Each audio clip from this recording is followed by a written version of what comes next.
Bonjour, Francisco Arenas Fauste. Alors, je suis ravie de vous revoir à la petite librairie pour la seconde fois pour votre deuxième roman. C'est ça. Voilà, qui s'appelle Nos plus beaux jours sont des mensonges, aux éditions 5 Sens. Comme le premier. Comme le premier. Alors, est-ce que vous pouvez nous rappeler un petit peu votre parcours de vie? Vous êtes né en Espagne, vous vivez en Suisse, mais encore, en quelques mots. Oula, alors... En quelques mots. Quelques mots. Alors, en quelques mots, bon, ça va aller très vite. Donc, je suis d'origine espagnole, né en Espagne. Je suis venu en Suisse quand j'étais tout petit. Et en fait, je suis plus suisse qu'espagnol, même si j'ai encore un passeport espagnol. Mais en fait, j'ai toujours écrit et pensé en français, même si ma langue maternelle est l'espagnol. Et puis, ce qui fait que j'écris en français depuis toujours. Donc, écrire en espagnol, c'est possible? Alors, j'écris en espagnol, mais en fait, j'écris des courts poèmes. C'est comme si j'arrivais pas à franchir le cap d'écrire des très longs textes en espagnol. Okay. C'est curieux. Et donc, j'écris des poésies, de la poésie qui est ni publiée, c'est pour moi uniquement. Ah, donc, la poésie, c'est en espagnol? La poésie, c'est en espagnol, la prose, c'est en français. Incroyable! Donc ça, c'est peut-être le prochain... Je sais pas. Hein je crois pas. J'ai beaucoup de concurrence. Des poètes espagnols qui écrivent en espagnol. Ah bah oui, ça. Par exemple Neruda, par exemple. Okay. Ah oui, ok. Voilà, juste un exemple, même si ça fait longtemps qu'il n'est plus là. Donc du coup, vous êtes écrivain? Vous écrivez? Alors, on peut dire ça alors, si vous voulez, je ne me définis pas comme écrivain. Alors, c'est pas simplement le syndrome de l'imposteur.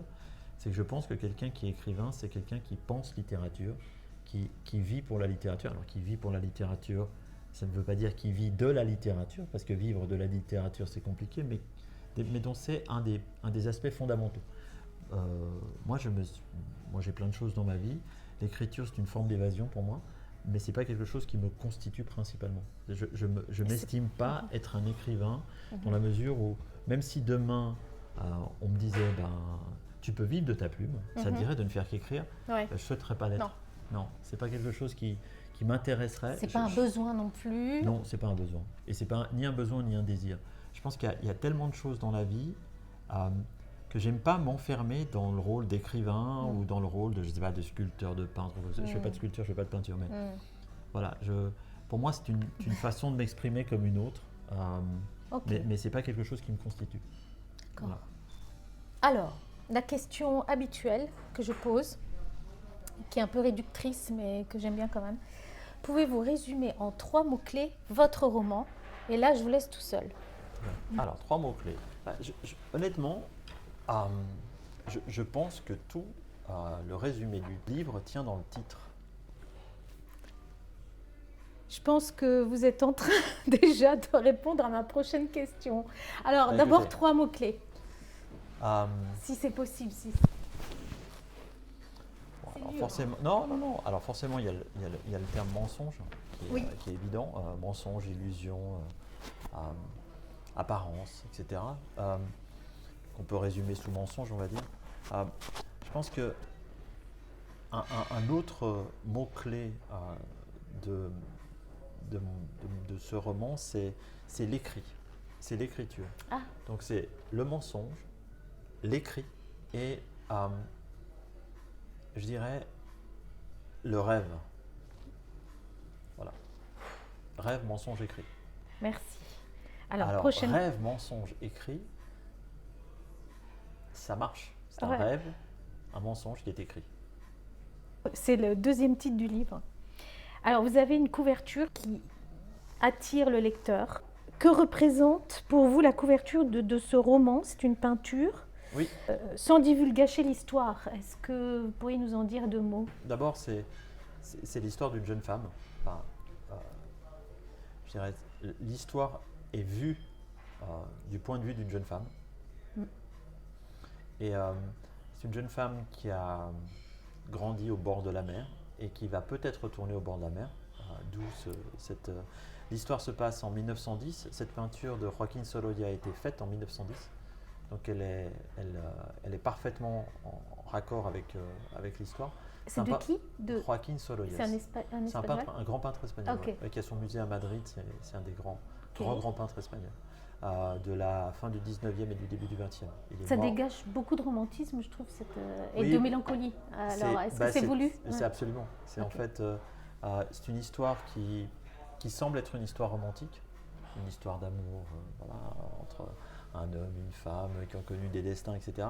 Mais en fait, cette histoire d'amour sert de filigrane pour quelque chose qui est, à mon avis, plus profond que simplement cette histoire d'amour.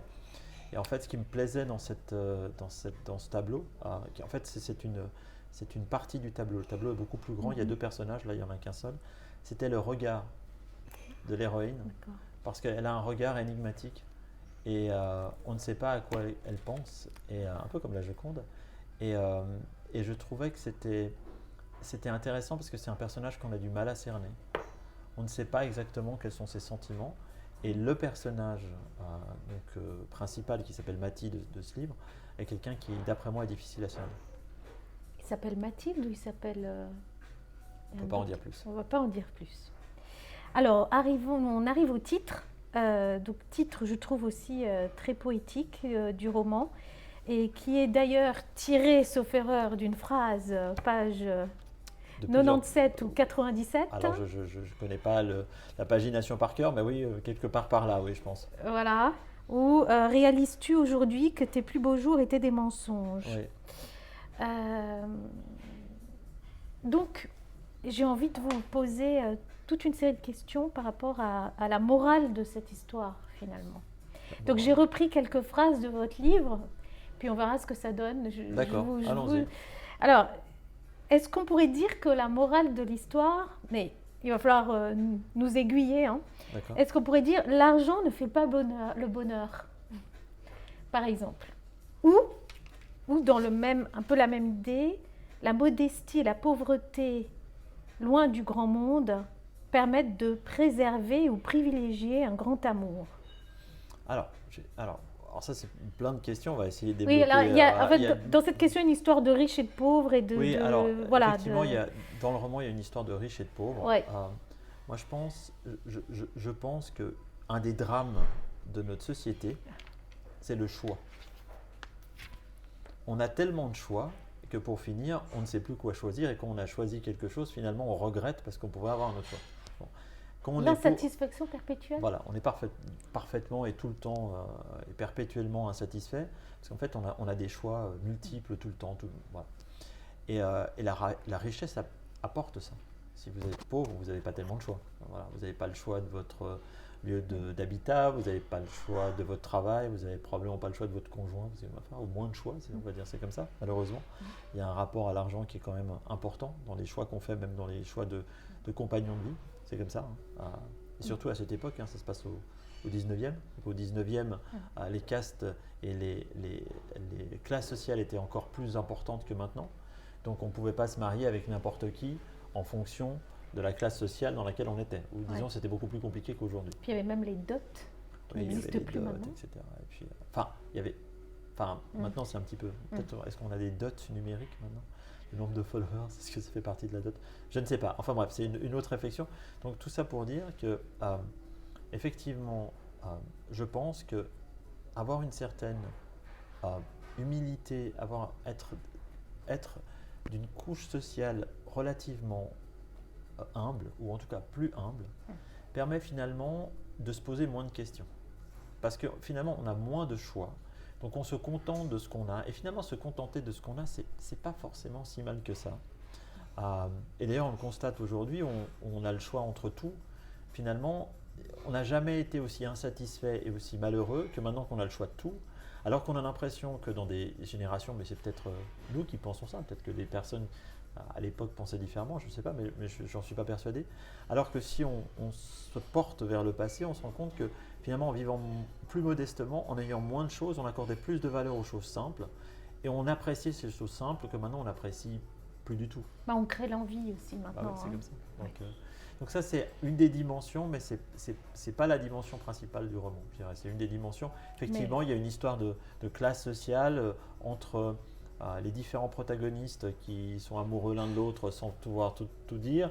Ils ne viennent pas forcément des mêmes classes sociales, donc leur amour est difficile.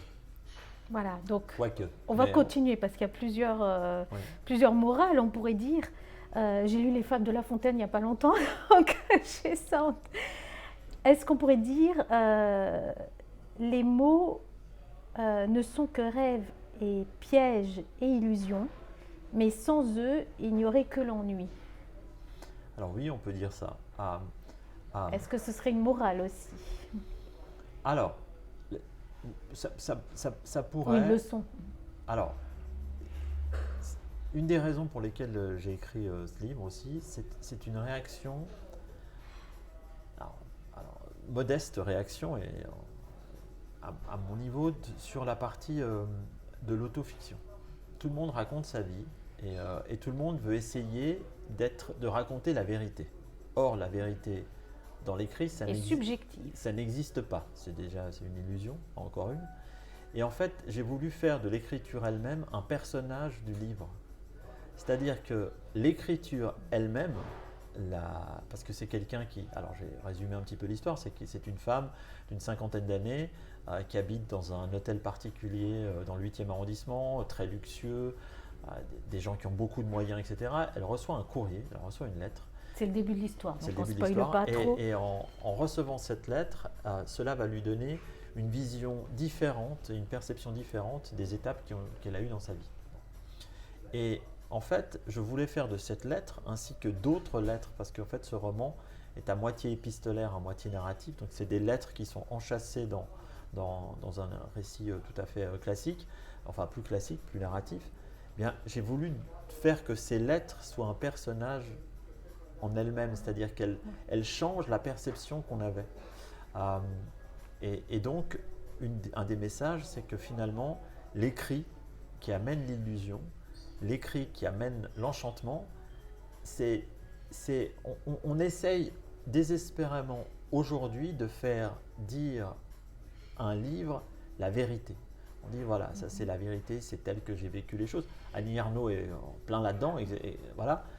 Et moi je me suis dit, certes, bien sûr, on peut essayer d'aller dans cette route-là, mais on peut aussi dire que l'écriture c'est l'enchantement, c'est le mensonge, c'est l'illusion. Que les romans qu'on aimait quand on était jeune, ou beaucoup plus jeune, des romans d'aventure, etc., n'étaient finalement que de l'illusion. Les grands personnages qu'on aimait quand on était jeune et qu'on a lus dans des romans, ils n'ont jamais existé. Enfin, les Trois Mousquetaires, ça n'a jamais existé. Michel Strogoff, ça n'a jamais existé, etc. Donc vous voulez nous faire rêver?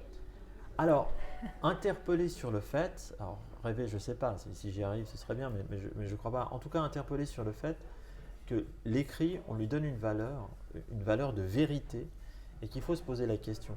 Et ça, c'est la même chose que pour l'image. Actuellement, qu'est-ce qu'on voit? C'est que des fakes, des deepfakes, on voit ça sur le fait que les images qu'on voit peuvent être la réalité, comme ça peut être une fiction totale. Bon. Et ce qui est étonnant… Surtout avec l'intelligence artificielle surtout maintenant. avec l'intelligence artificielle. Je veux dire, cette interview que vous regardez de moi, si ça se trouve, c'est pas moi. Voilà. Maintenant, on n'en sait rien.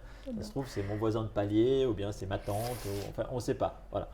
De la même façon, on essaye de faire porter maintenant à l'écrit une sorte de réalité en disant, ok, c'est un refuge de quelques intellectuels, on va essayer de retrouver la vérité dans ce qu'on dit, dans ce qu'on ressent, d'aller au plus profond de ce qu'on ressent pour l'exprimer. Mais il n'y a pas de vérité. Et c'est pour ça que ce que j'ai voulu aussi écrire dans ce livre, c'est le fait de se laisser porter par l'écriture, de croire en l'écriture, de se dire ce qui est écrit dans ce livre est vrai, alors qu'en fait ça ne l'est pas du tout. Non. Alors, est-ce qu'on peut dire qu'un menteur a toujours une bonne raison de mentir? C'est aussi une phrase de votre livre, c'est pas moi qui le dis. Un menteur se trouve toujours une bonne raison de mentir, ce qui n'est pas pareil. Alors, une excuse pour mentir. Absolument. Pour échapper à quoi? Pour échapper à son propre jugement. C'est-à-dire que il faut être, tout le monde est assez, comment je dirais, tout le monde se trouve des excuses. On se trouve des excuses à notre comportement. On dit ah oui j'ai fait ça mais parce que etc. On se ment à soi-même. Voilà. Alors un menteur ment aux autres et il se ment à soi-même la plupart du temps. C'est comme ça. Alors, j'avais préparé cette petite phrase aussi, qui est dans votre livre, je pense, mais je pense qu'on en a un peu parlé. Est-ce que la morale pourrait être: jouissez des plaisirs simples avec gratitude chaque jour. Donc, carpe diem, chaque jour, on se contente des... C'est ce que vous disiez tout à l'heure, en Oui. fait. Oui, oui. Voilà. Mais Des c'est plaisirs vrai, simples. c'est vrai qu'on on a tendance à chercher de plus en plus dans une sophistication dans les plaisirs, etc. Surtout parce que tous les plaisirs simples sont des... La commodité, c'est des certitudes. Je veux dire, voilà, je sais pas, c'est des choses on n'a pas à faire d'efforts particuliers. Je pense effectivement qu'il Avoir faut... l'électricité, rien que ça. Voilà, de l'eau, de l'électricité, De du l'eau, courant. Bon, peut-être que ça va devenir un luxe dans pas longtemps, mais pour Oui. le moment, c'est encore quelque chose, une commodité, je dirais. Mhm. Et donc, c'est vrai que je pense qu'il est important de savoir jouir des plaisirs simples. Et pour ça, il faut quand même prendre du recul, beaucoup. Il faut Oui, oui, et moins se mentir. Oh. alors, une Une des clé. morales, une des clés, le titre, quand on dit nos plus beaux jours sont des mensonges, en fait, il y a deux lectures. Il y a la première lecture qui est une lecture négative, qui dit ok, oh zut, nos plus beaux jours n'étaient que des mensonges. Oh zut alors. C'est vrai que c'est la première que j'ai eue. Voilà, j'aimerais que ça soit. Et la deuxième, c'est une constatation. C'est quand on réfléchit, on se rend compte que les souvenirs de nos plus beaux jours ne correspondent pas à la réalité. Alors, je vais citer Maxime. Même les mauvais. Hein, même les mauvais, on a tendance à les oublier, vu qu'on retient généralement ce qu'il y a de meilleur. C'est comme ça, l'esprit humain est fait comme ça. Mais Maxime Le Forestier, pour citer un grand poète français, disait nos meilleurs souvenirs sont ceux qu'on a inventés. Et c'est vrai. Et c'est vrai que quand vous regardez même notre storytelling, on a tous un storytelling. On raconte notre histoire. Quand on nous pose la question, ah mais qu'est-ce que tu as fait comme étude, d'où tu viens, qu'est-ce que tu as fait, etc. On est dans notre propre storytelling, on est dans notre propre auto-branding. On se vend comme une marque, mais ce qu'on raconte, c'est pas vrai. Je mets au défi quiconque qui me raconte l'histoire de sa vie, que cette histoire de sa vie qu'il va raconter est absolument authentique. On a tous romancé. Mais parce qu'on est des êtres finis et que tout ça c'est subjectif, c'est nos sensations c'est et nos notre sensations, histoire. Mais on va tendre. On peut avoir. Ça peut être subjectif dans les deux sens. On peut soit les embellir, soit au contraire les rendre plus attendrissants, plus dramatiques, pour susciter l'empathie de l'autre. Mais en tout cas, ce qu'on raconte objectivement, je ne crois pas que ça corresponde dans la plupart des cas à la réalité. Mais c'est un peu comme la douleur. Moi, ça m'a toujours frappé quand on arrive à l'hôpital ou chez le médecin et que tu as mal. Et voilà. Mais bon, c'est pas. La même personne. Voilà, ça pour quelqu'un, ça veut dire quelque chose. Bon, voilà. Et donc, pour revenir au titre, ce que ça veut dire, c'est que. Et là, je reviens aux réseaux sociaux. Les plus beaux jours qu'on voit, les plus beaux jours que les gens présentent, c'est ce qu'ils représentent sur les réseaux sociaux. C'est le magnifique restaurant où ils sont allés la veille, c'est les vacances paradisiaques qu'ils ont connues avec leurs compagnons, c'est leurs magnifiques enfants qui sont tous HPI. C'est ça. Mais est-ce que là, c'est pas plutôt volontaire dans les réseaux sociaux? C'est que les personnes vont montrer. Oui. Ils se montrent eux-mêmes. Alors bien sûr, ils finissent par y croire eux-mêmes. Ils finissent par y croire. Alors qu'en fait, les magnifiques vacances aux Seychelles étaient une catastrophe parce que l'hôtel n'était pas terrible et puis parce que madame et monsieur se sont pris la tête pendant toutes les vacances. L'enfant HPI, en fait, il est dyslexique et puis il a des problèmes à l'école, etc., etc. Donc, nos plus beaux jours sont des mensonges, c'est ça. C'est l'histoire d'une femme. C'est le disque qui s'enraye au bout d'un moment.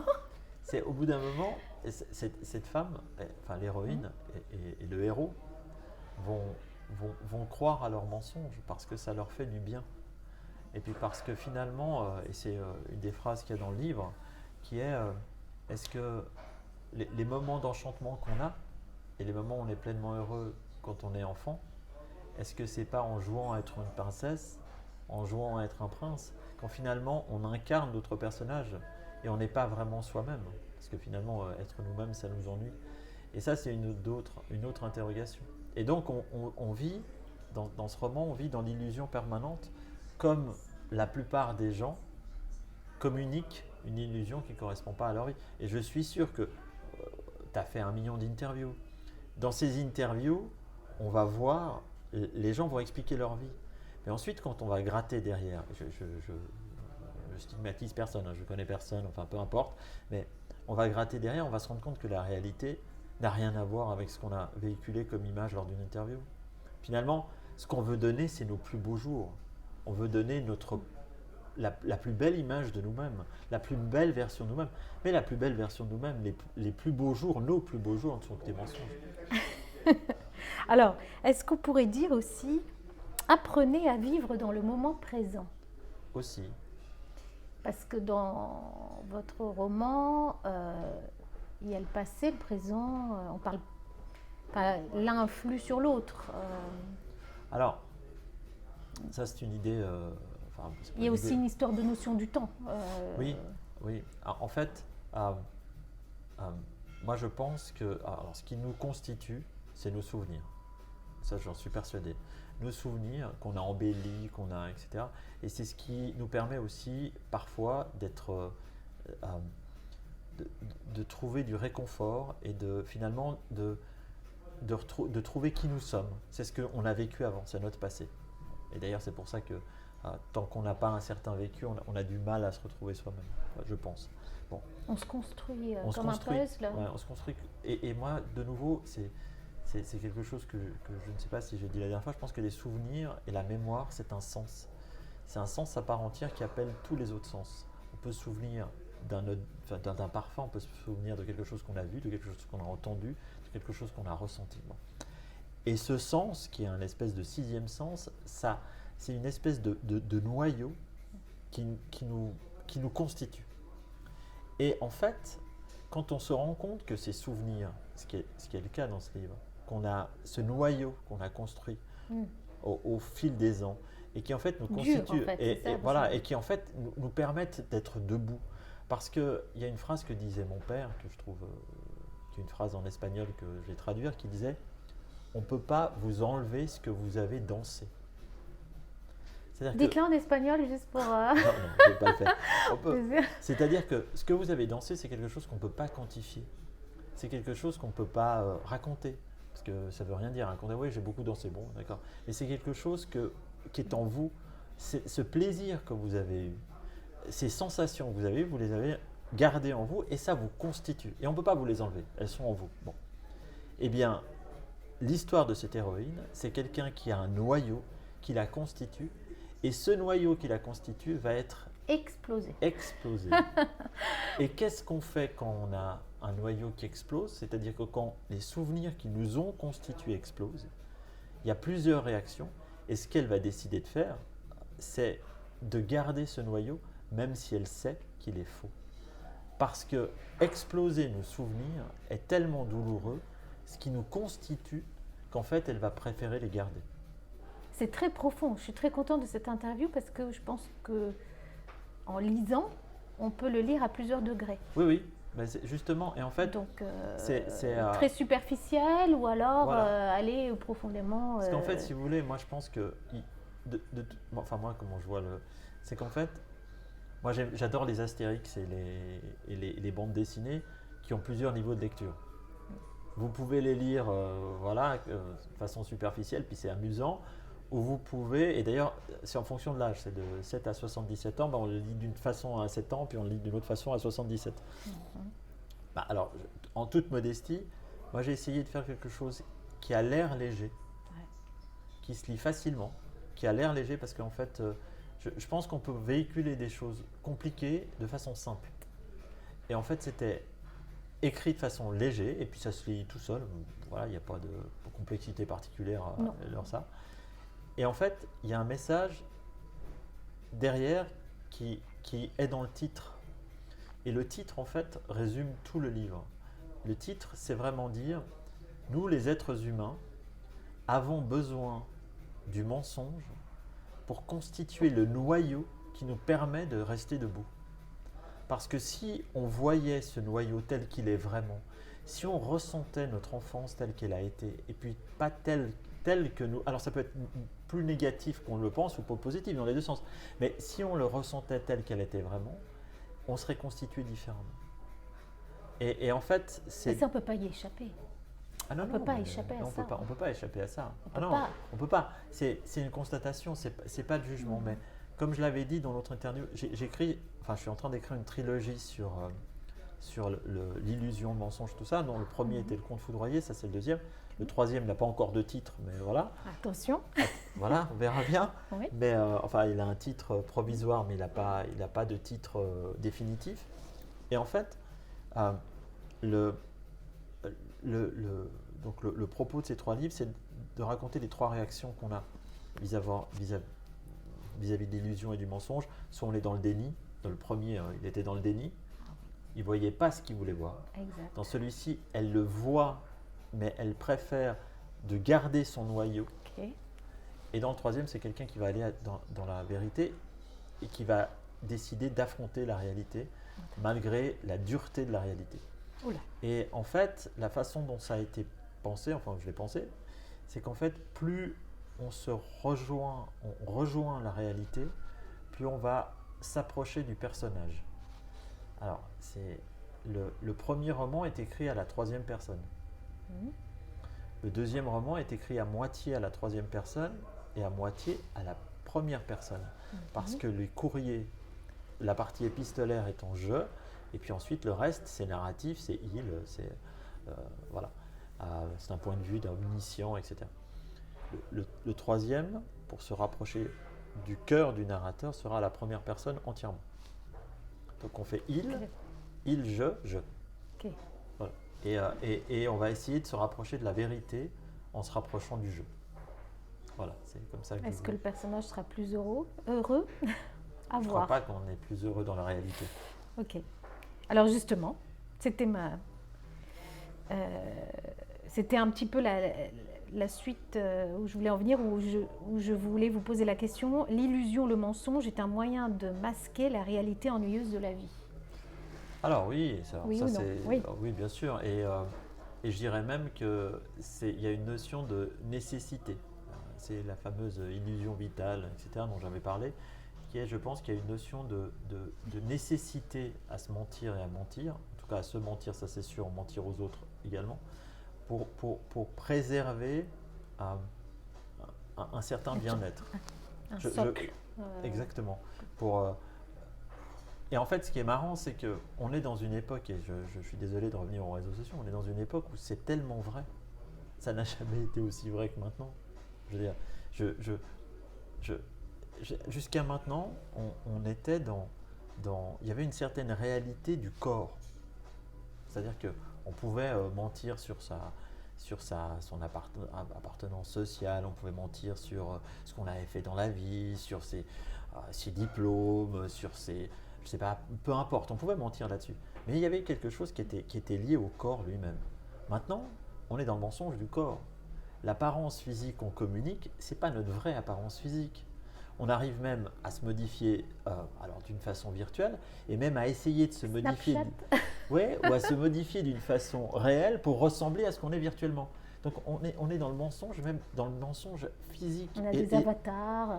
Et là, ça atteint quelque chose de physiologique, de très profond qui va au-delà de simplement de mentir sur les études qu'on a faites puis d'améliorer son CV. Après, il n'y a pas que ça, même notre apparence est changée aussi par la progression de la médecine avec tout ce qui est esthétique. Les jeunes filles se font changer le visage. Donc maintenant, on a la possibilité de se modifier virtuellement. Voilà. Et de se modifier réellement. Mais vraiment. Voilà. Et en fait, finalement, d'adhérer à des canons de beauté qui sont ceux de maintenant, qui vont évoluer demain. Qui sont on se rasera différents. la tête, et puis voilà, peu importe. Et c'est vrai. Et tout le monde se ressemble aussi. Il y a aussi une espèce d'unicité, peut-être. Ouais, alors, moi je crois plutôt aux tribus. Moi je crois aux tribus. Enfin, c'est pas Romain Gary qui disait ça. C'est Romain Gary qui disait ça. Moi je crois à ça aussi. Je crois qu'en fait c'est... La façon dont on est en train de s'organiser de plus en plus, et d'ailleurs il y a quelque chose d'assez évident, je crois qu'on en a discuté, c'est quand on regarde une photo qui a été prise à Paris en 1905, je une date, tous les hommes sont habillés pareil, et toutes les femmes sont à peu près habillées pareil. Ouais. Si on prenait la même photographie maintenant, ou un film, si on filmait pendant un moment les allées et venues, on trouverait des tendances, on trouverait des groupes. On trouverait ceux qui sont habillés encore de façon assez classique, ceux qui sont habillés, je sais pas, un peu sportwear, ceux qui sont habillés, etc. Alors, je ne suis pas du tout dans la mode, donc je ne pourrais pas vous définir. Presque un petit peu. Pas moi en tout cas, mais je ne pourrais pas définir exactement le nom de ces groupes-là. Mais on voit qu'il y a des tribus qui se sont formées. Castes? Non, on ne peut pas dire ça. Non, c'est pas vraiment des castes parce que je pense qu'il y a pas forcément. C'est pas aussi simple que les dimensions sociales. Du genre les riches s'habillent comme ça, Voilà. les pauvres. Ouais. Avant, c'était très comme ça. Au 19e, c'était les riches s'habillent Ouais. tous comme ça, les pauvres s'habillent tous comme ça. Et les pauvres essayent de ressembler aux riches, et puis etc. etc. Donc, c'est Alors que quoi qui maintenant, on a des définit? riches Ouais. qui cherchent à ressembler à des pauvres, qui est différent. C'est autre chose. Mais Donc, c'est que- quoi qui définit ces castes alors, à votre avis? Ce C'est, serait. C'est un mélange c'est un mélange de classe sociale, c'est un mélange de culture, c'est un mélange d'aspiration. Moi, je pense aussi qu'il y a une forme de quelle est l'idole que le veau d'or qu'on va vénérer. C'est-à-dire que si vous regardez aussi les jeunes, vous avez au début du 19e, on vénérait les écrivains. Bon. Après, ça a été les acteurs. Dans les années 30, 40, 50, voilà, c'était les acteurs, etc. Après, ça a été les musiciens. On les ressemblait aux Rolling Stones, aux Beatles, machin. Maintenant, c'est les influenceurs. Donc en fait, Oui, c'est comme ça. les écrivains reviennent un force. peu en force, il me C'est semble. la bonne nouvelle. Alors. Mhm. Et en fait, ça dépend finalement de à quel veau d'or on va se vouer et on va chercher à ressembler. Donc voilà. Et ça peut être un mélange de caste sociale, d'appartenance ethnique, ça peut être aussi des appartenances géographiques, etc. Mais c'est une multitude de facteurs. C'est pas simplement je suis né en France dans un milieu bourgeois, donc je vais m'habiller de cette façon, et je vais ressembler à ça et je vais me comporter comme ça. Maintenant, c'est une espèce de matrice. Alors, ça me fait penser que j'ai vu aux informations il y a quelques jours qu'ils veulent remettre un uniforme à l'école pour justement éviter que les enfants se focalisent sur autre chose que la culture que apprendre voilà. Et justement casser tout ce qui est classe sociale et voilà. Donc c'est peut-être quelque chose qui est en train de se faire. En tout cas, ils vont faire des essais dans certaines écoles. Alors personnellement, je pense que l'école a tellement d'autres choses à régler. Oui. Que l'uniforme ne serait pas forcément la priorité pour moi, mais c'est peut-être le moins cher, enfin quoique. Je ne sais pas. Donc en fait, l'avenir, c'est qu'actuellement, on a des illettrés en t-shirt et demain, on aura des illettrés en chemise. C'est vrai, ça sera beaucoup mieux. Soyons optimistes. Je sais pas, parce que quand on voit le niveau moyen qui baisse sans cesse, je pense pas que l'uniforme, ça soit vraiment la priorité numéro 1. Mais bon. Ouais. Alors, est-ce que la morale la Xème morale, je m'amuse avec ça, pourrait être soyons heureux dans le mensonge, car nous ne le serons jamais dans la vérité, qui est trop cruelle, entre parenthèses. Oui, bah c'est ce qu'on fait. On le fait déjà. Mais c'est une vision quand même très pessimiste de la vie. Non. Parce que la vie est-elle cruelle ou est-ce que la vie est belle Alors, la vie est belle. Alors, on va revenir à... La vie est belle, mais il faut prendre conscience des... Je sais pas comment dire, des pièges de la vie, des choses qui ne sont pas vraies, etc., pour en profiter pleinement. Ou alors, on est dans la caverne de Platon, puis on voit rien. Bien, pourquoi pas, hein, c'est ça. Et en fait, le problème, c'est d'être dans ce que moi j'appelle être semi-conscient. C'est-à-dire que soit on est inconscient, on court dans la vie comme un poulet sans tête, très bien. Donc, parfois, on est heureux très bien, comme on ça. est heureux comme ça, voilà, les imbéciles heureux, voilà, bien, etc. Pourquoi pas, hein, très bien. Ouais. Okay. Soit alors, on est demi-conscient. Et dans demi-conscient, il y a quelque chose qu'on garde, qui est une espèce d'espoir. De lucidité. Oui, une semi-lucidité, parce qu'on ne voit pas tout. Parce qu'on ne peut de toute façon pas tout voir, mais je dirais, on garde un espèce de semi-espoir dans certaines valeurs qui en fait généralement sont trahies. Et c'est là où généralement on n'est pas malheureux, ou on est un peu malheureux je veux dire, ou alors vous dites je vois les choses telles qu'elles sont, on sait que la vie est un mensonge, mais elle est comme ça, et j'en profite tout de même. Voilà. Est-ce que, je vous ai déjà posé la question, je crois, la dernière fois, est-ce que l'homme est bon par nature ou c'est la société qui le rend bon d'après vous? Qu'est-ce que vous en pensez? L'homme, il est ni bon ni mauvais. Il fait du mieux qu'il peut avec le peu qu'il a. Mais c'est pas la vie en société qui peut le pervertir ou je cherche mon mot, ou Non, moi je pense que... Ou au contraire, le rendre meilleur? Non, je pense que en fait, la société, c'est les hommes qui l'ont fait. Je veux dire, elle est pas, après, vous avez les sociétés, je sais pas, des fourmis, etc. Mais c'est comme les religions.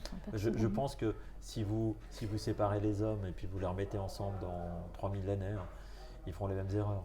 Donc, on le constate, voilà. Avec tout ce qui se passe en ce moment, mais c'est triste. Donc on n'apprend rien. Est-ce qu'on apprend vraiment rien? Est-ce que dans nos gènes, moi je me demande s'il n'y a pas une histoire qui s'inscrit quand même? Alors, peut-être, il y a l'atavisme. L'épigénétique, c'est ça qu'on a. Et puis la ressemblance morale avec les ancêtres. Moi, je crois qu'en fait, si vous voulez, c'est la définition de la folie, c'est faire 2 fois exactement la même chose en espérant que la deuxième fois, on n'ait pas le même résultat que le premier. Donc, pourquoi pas? Non, je suis pense folle que alors. Les fondamentaux de l'homme n'ayant pas changé, c'est-à-dire les fondamentaux de l'homme, c'est un besoin, c'est une peur de la mort, c'est une peur de l'inconnu, c'est un besoin d'être aimé, un besoin d'exister, un besoin, etc., qui est un besoin d'être aimé, de reconnaissance, etc. Ces critères fondamentaux de l'homme n'ont pas changé. Il n'y a rien à changer. Depuis, si on lit des livres qui ont été écrits il y a 300 ans, finalement, ou on regarde des pièces de théâtre de Molière, etc., finalement, c'est tellement actuel. L'homme, fondamentalement, n'a pas changé. Donc, étant donné qu'il n'a fondamentalement pas changé, pourquoi est-ce que le résultat serait différent? Voilà. Si vous mettez les mêmes ingrédients avec les mêmes proportions, vous cuisez pareil, et que votre gâteau est raté, vous faites 2 fois la même chose, il sera tout aussi raté. Bon, après, on fait quand même des progrès à chaque fois qu'il y a une guerre, justement. Je ne suis pas sûr. On fait des progrès. Ouais. En médecine, en tout cas. Alors oui, d'accord. Au niveau médical, au niveau de l'espérance de vie, tout ça. Oui, on fait des progrès au niveau médical pour pouvoir faire des liposuctions. C'est bien. Ouais, non, mais il n'y a pas que ça. Non, mais je plaisante. Ouais, le cancer, tout ça, les vaccins. Oui, bien sûr, il y a la technologie. Au niveau de la même. Mais regardez, écologique, on est. Non, mais on est parti. Ouais, on est en train d'essayer de remonter. Regardez, on est en train de créer des progrès. Oui. Par exemple, on parlait de l'intelligence artificielle. Quelles sont les conséquences pour l'humain de l'intelligence artificielle? Ça, on verra bien. Mais... Est-ce que c'est positif? Je ne sais pas. Moi, je ne dirais pas que c'est ni l'un ni l'autre. Je pense que... Non, mais vas-y. Enfin, oui, non, mais j'essaie de... De toute manière, toute l'évolution n'est pas négative ou positive. Il faut juste la suivre. Et de toute manière... La seule chose que je veux dire, c'est que les fondamentaux... Même les réseaux, les fondamentaux humains ne changent pas. Ne changent pas. Et en fait, on va trouver des supports ou des façons différentes de le faire, où, je sais pas, il y aura des nouvelles réalités qu'on ne connaît pas aujourd'hui, etc., etc. Mais les fondamentaux qui constituent un homme restent toujours les mêmes. Et tant que ces fondamentaux ne changeront pas, et on est qui on est, donc, en plus on est le résultat de millénaires d'évolution, donc ça ne va pas se faire demain matin, je pense que les difficultés, les tares, les problèmes, etc. ne vont pas changer. Est-ce qu'on n'est pas moins violent? Alors, je pense au Moyen-Âge, mais est-ce qu'on est. Ce qui n'est pas complètement vrai, mais on est peut-être moins violent qu'avant? Est-ce que plus civilisé? Ou alors est-ce que la violence a pris une autre forme? Alors, je pense qu'elle a pris une autre forme, mais je pense aussi que c'est une question d'échelle dans le temps. C'est-à-dire qu'il y a eu, dans le passé, alors je ne suis pas historien, mais des périodes de paix, des périodes de calme, où on avait une apparence de civilisation, où on se disait, bon, les choses sont calmes, etc. On a eu ça. Et c'est très lié à la géographie. Par exemple, on a eu des siècles d'or où il ne se passait pas grand-chose, on a eu la guerre de 100 ans, il se passait plein de choses, etc. etc. On est dans une période d'à peu près 70 ans, un truc comme ça, en Europe continentale, et pas partout. Oui. Parce que, par exemple, la guerre dans les Balkans, c'est pas si vieux. etc. La guerre en Ukraine, c'est maintenant. Bon. De relative accalmie. Bon. Est-ce que les hommes ont toujours le potentiel de retomber là-dedans? Moi, je pense que oui. Je pense que malheureusement, oui. Je pense qu'actuellement, il y a une... Alors, est-ce que la France et l'Allemagne vont se battre? Peut-être pas. Mais peut-être... L'Allemagne n'a plus d'armée. Voilà. La France a une armée qui vaut ce qu'elle vaut. Oui, bon, ma foi. on pourrait dire, c'est Voilà, le mot. donc, je ne suis pas sûr qu'il soit bien positionné pour ça. Ouais. Mais ce que je veux dire, c'est que ça pourrait revenir. Voilà. Vous savez, moi, souvent, ce que je dis, pour la Suisse, c'est un pays que je respecte, etc., c'est que je dis, la seule chose qui sépare la Suisse du chaos, c'est la prospérité. Prenez la Suisse qui, en fait, n'a finalement assez peu... On s'écarte du sujet. Non, mais la Suisse, finalement, intrinsèquement, elle a peu de structures sociales. Enfin, je veux dire, on paye son assurance maladie, etc. Machin, Ah oui, clairement. Voilà. Ouais. Finalement, il y a peu de protection. Ouais, donc clairement. maintenant, vous prenez la Suisse qui a 2,2% de chômage et vous lui mettez 27% de chômage. Il se passe quoi en Suisse? Vous ne pensez pas qu'il y aura des manifestations, qu'il y aura un chaos social, qu'il y aura des voitures qui brûlent dans la rue? Moi, je pense que oui. Mais simplement, vu que vous avez une chape de prospérité, en fait, il ne se passe rien. Mais ce n'est pas parce que, d'un point de vue structurel, d'un point de vue, je dirais, humain, les gens ne sont pas prêts à faire ça. Non, c'est juste que c'est conjoncturel. La conjoncture est bonne, donc il ne se passe rien. Si demain la conjoncture venait à se dégrader fortement, je pense qu'on retrouverait des tensions sociales et des problématiques comme on retrouve dans tous les autres pays. Et ça vaut pour la Suisse comme ça vaut pour l'Europe.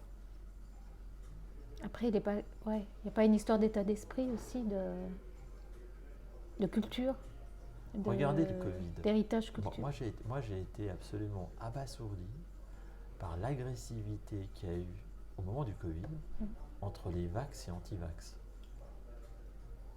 Je pense que si l'épidémie de Covid aurait été un peu plus virulente et avait duré un peu plus longtemps, les gens se seraient tapés dans la rue à coups de seringue en disant il faut que tu te vaccines. Pourtant, on est tous des gens raisonnables, des gens intelligents. Il ne faut pas oublier, là je ne compare rien à rien, mais il ne faut pas oublier que les gens qui ont fait la solution finale au début de la Deuxième Guerre mondiale étaient des gens cultivés et intelligents. Ce n'étaient pas des abrutis, ce n'étaient pas des demeurés. De nouveau, j'en reviens aux instincts des hommes. Je pense que ce n'est pas parce qu'on est intelligent, parce et qu'on est peut-être dans une forme de civilisation qu'on n'est pas capable de revenir à ce qui nous constitue, qui est je veux garder mon bout de gras, je veux sauver mon petit tribal, feu. un peu bien sûr. sauvage. Très. Donc finalement, on en revient à ce que je disais, c'est que on n'a fondamentalement pas évolué. On ne peut pas dire le bon sauvage alors. Alors bon, ça, saut, machin, je sais pas. J'en reviens toujours. Je ne suis pas sûr que ça existe, le bon sauvage. Non. Ah non. Donc l'homme n'est pas bon. C'est-à-dire que... Par nature.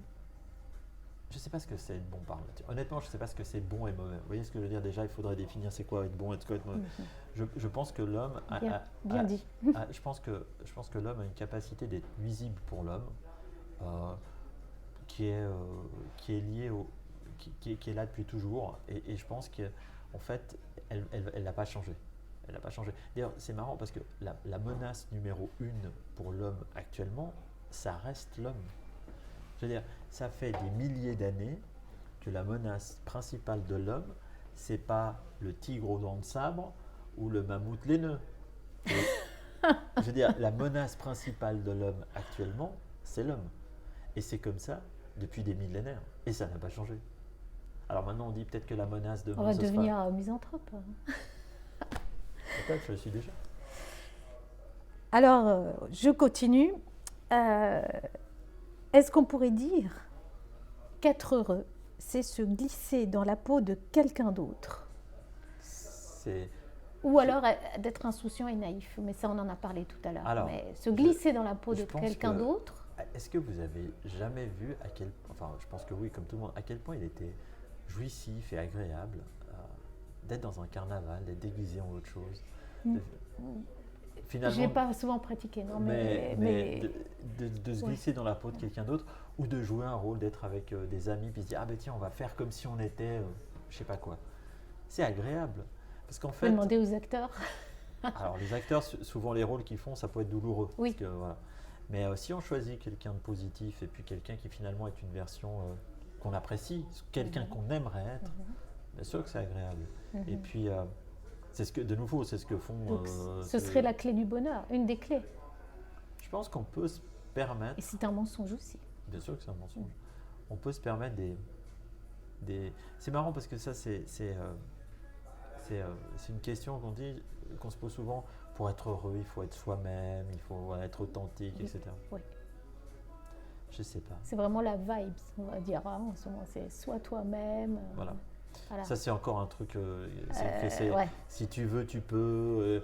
Voilà, etc. Alors, si tu veux, tu peux pas. Parce que moi, si demain je veux être champion du monde de 100 mètres, c'est pas parce que je veux que je peux. Donc déjà, ça c'est encore un mensonge. C'est encore un mensonge. Mais ça, c'est un mensonge qu'on fait pour vendre des livres de dev perso, hein, c'est tout. Hein, parce qu'en fait, si tu veux, tu peux pas. Hein, ça, et d'ailleurs, des gens qui volent mais qui peuvent pas, il y en a un paquet. Mais pour en revenir à la première question, je vais passer pour un afro-réactionnaire dans cette interview. Ouais, bon. Je vous pousse.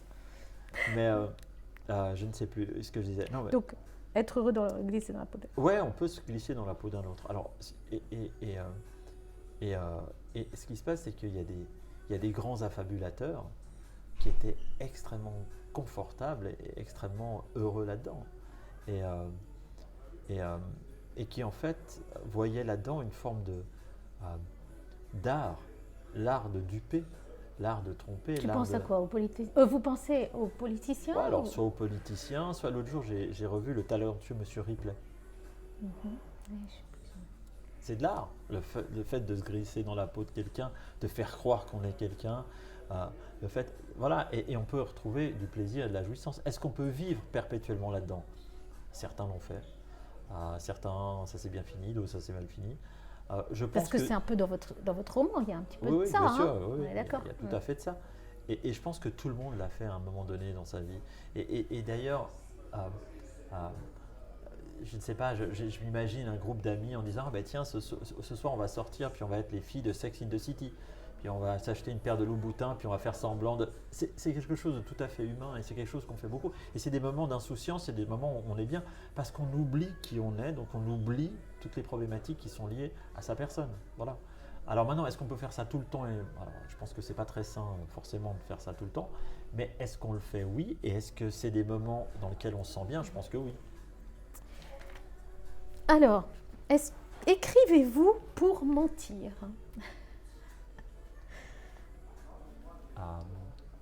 Je pense que j'ai pas besoin d'écrire pour mentir, comme la plupart des gens. Non, j'écris pour, modestement, pour souligner ce que je vois et que les gens ne voient pas forcément. C'est-à-dire que quand j'observe les gens autour de moi et la réalité, je vois des comportements, je vois des réactions, je vois des choses que les gens font ou pensent ou disent. Et parfois, elles-mêmes ne se rendent pas compte. Et en fait, moi, j'absorbe ça et j'essaye de le restituer. C'est-à-dire, en fait, c'est presque une observation du monde tel que je le vois autour de moi. C'est-à-dire que quand j'écris la trilogie sur les illusions, c'est ce que je vois autour de moi. Et en fait, je l'écris d'une certaine façon pour interpeller le lecteur. Et c'est souvent la façon dont j'écris où on ne voit pas forcément où je veux en venir, puis à la fin on voit, et puis on est surpris. C'est parce qu'en fait, si on parle du mensonge, il faut que le lecteur, à lui aussi, on lui mente. Et que lui se rende compte de l'illusion à travers le mensonge qu'on lui a fait. Donc oui, en écrivant, je mens au lecteur, mais pour le manipuler, pour qu'en fait, il lui-même ressente ce mensonge parce qu'à lui aussi, on lui a menti. Finalement, le mensonge ne nuit à personne dans votre roman. Non, il ne nuit à personne. Quel est l'impact d'un mensonge? Est-ce qu'un mensonge est forcément nuisible? Pas forcément. Non. Ça peut aussi être une des leçons de je veux dire, on essaye de mettre la vérité, d'avoir la vérité, quelle vérité, etc., sur un piédestal, en disant oui, il faut être dans la vérité, le machin, etc. Moi, Parce que le mensonge a une connotation, pour moi, quand même négative. bien sûr. Alors, Voilà. si vous voulez, pour moi, Contrairement à la vérité. la vérité, c'est un dégradé. Vous avez toute une palette de vérité. Nuancée. Exactement. Vous avez un nuancier de C'est vérité. Vous avez la vérité la plus crue. Et un nuancier de mensonge. Qui en fait se recoupe. Hein. Si vous Voilà. voyez, voilà, On va les superposer. Exactement, ils se revoient. Et en fait, vous avez un nuancier de vérité et de mensonge, de la vérité la plus crue et la plus dure que va peut-être vous dire un médecin qui va vous dire, écoutez, voilà, vous avez un cancer en phase terminale de type XYZ, il vous reste 3 jours à vivre. Bon, la vérité boum dure. Et ensuite, vous avez toutes les nuances, ce nuancier. Et en fait, ce que je reproche un petit peu, je reproche rien à personne, ça m'est égal, mais à la vie. C'est en fait finalement, c'est d'être dans toutes ces nuances de vérité. Parce qu'en fait, dans le livre, tout n'est pas faux, tout n'est pas vrai. Et vous avez justement ce nuancier de la vie qui fait que vous passez de la vérité la plus éclatante à quelque chose de diaphane, où on ne voit pas vraiment, c'est un peu caché, etc. Et vous avez toute cette palette. Et ça, je pense que c'est important, parce qu'en fait, on est un peu binaire. On dit c'est vrai, c'est faux. Non, c'est vrai. Voilà. On peut être gris, là, tout est dans la nuance. Alors, je reviens vers vous pour la fin. Oui. Voilà. Alors, maintenant, je vais vous poser, pour vous connaître mieux, des questions. C'est un petit questionnaire. Il faut répondre spontanément. Ah ben ça, on n'est pas à l'abri. Hein. Non. Alors, si je vous dis, si vous étiez une couleur. Un nuancier. Un livre. Je connais presque la réponse, mais... Non. Un livre. Alors le problème, c'est que, il y a beaucoup de livres que j'aime beaucoup. Je suis pas sûr. Je réfléchis à un livre différent que ceux que je lis. On va pas dire Camus. Non, on va pas dire Camus. Je sais pas. Si j'étais un livre, je ne sais pas. Il n'y a pas un livre qui vous vient comme ça? Oui, c'est des livres que j'aime, mais ce serait pas moi. La question, c'est si alors, vous étiez un livre. c'est juste. Si vous étiez un livre. Si vous étiez un livre. Ouais. Si j'étais un livre, je serais. Alors, ça peut être un livre que vous aimez. Hein. Je ne sais pas. D'accord. Un voyage. Intérieur. Une époque. Alors, ça, c'est. On me dit souvent que j'écris toujours à la fin du 19e, au début du 20e. C'est pour ça que je vous pose la question, en fait. Ouais. En fait, moi, je pense que toutes les époques ne sont pas les mêmes. Tout ne se vaut pas. Il y a des siècles d'or, il y a des moments importants, il y a des moments moins importants, etc. Et moi, je pense que alors, après, on peut ne pas être d'accord avec moi, je pense que le summum de la littérature française, parce qu'après, c'est pas la même chose suivant si on parle de littérature espagnole, oui. C'est différent par culture et par pays, c'est la fin du 19e et le début du 20e.